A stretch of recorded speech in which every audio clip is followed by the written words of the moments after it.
There may be times when you would like to add more information about your transactions to help you remember the details later.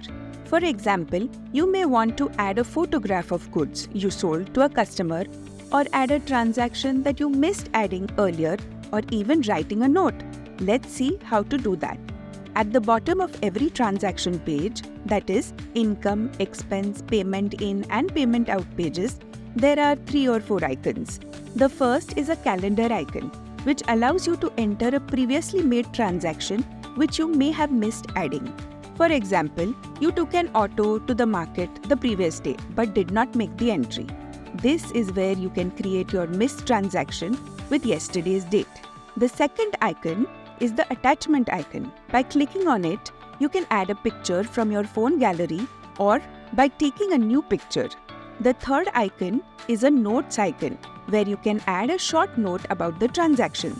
The fourth icon, which appears only when you are entering an income, is the Send Invoice icon, which helps send a bill to the customer. We have already seen this in the Entering Transactions 1 video.